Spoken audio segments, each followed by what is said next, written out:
Ricorderete il progetto della Saras per l'estrazione di gas metano nel territorio di Arborea attraverso un pozzo profondo 2800 metri.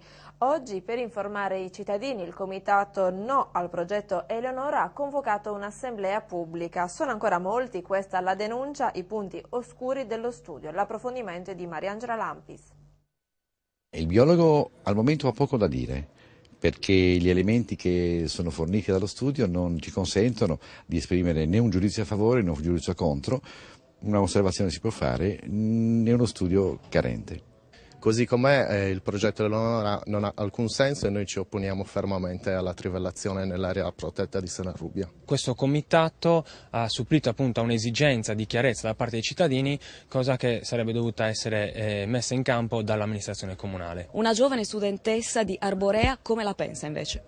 Allora, semplicemente non c'è stata informazione, siamo stati avvisati troppo tardi quando ormai il progetto è stato fatto. Giudizi in ordine sparso sul progetto Eleonora. Nessuno vuole fare le barricate all'impianto di estrazione del gas metano che la Saras dovrà realizzare nel 2012 ad Arborea, ma a vederci chiaro questo sì. E allora il comitato No al progetto Eleonora si è chiesto: Arborea, paese del latte o del gas?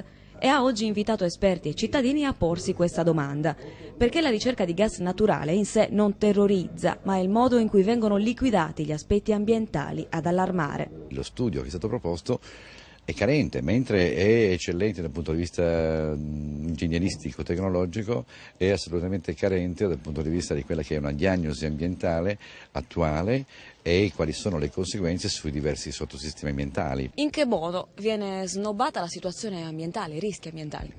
Sì, non viene citata, non viene trattata all'interno di questo studio presentato dalla Saras. C'è proprio una frase che dice: noi riteniamo la componente della salute pubblica non significativa e quindi non la trattiamo all'interno di questo studio. Comitato insieme a WWF, gruppo di intervento giuridico e Progress, hanno già inviato all'assessorato regionale all'ambiente una richiesta di valutazione dell'impatto ambientale. Questo manca, uno studio accurato e non minimalista, incompleto, come è stato definito oggi quello della Saras dall'Assemblea. Al momento oggi non c'è ancora arrivata nessuna risposta.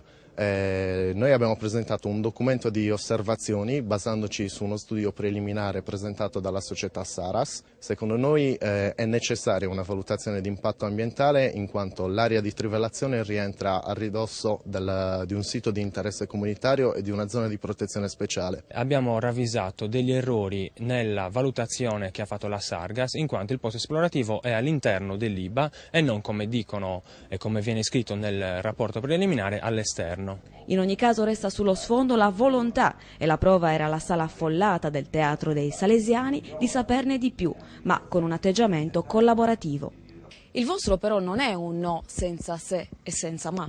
Assolutamente, il nostro no nasce dall'allarme per tutte quelle situazioni in cui chi ha infrastrutturato in Sardegna, un esempio su tutti è Furtei, ha pensato prima al proprio profitto e non ha pensato assolutamente al profitto dei sardi, per cui noi chiediamo che venga preso in considerazione anche il profitto della nazione sarda.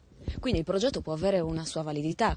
Se ci verrà presentato con chiarezza e verrà risposto a tutte le domande dei cittadini, anche alle nostre, sicuramente potremo dare il nostro ok.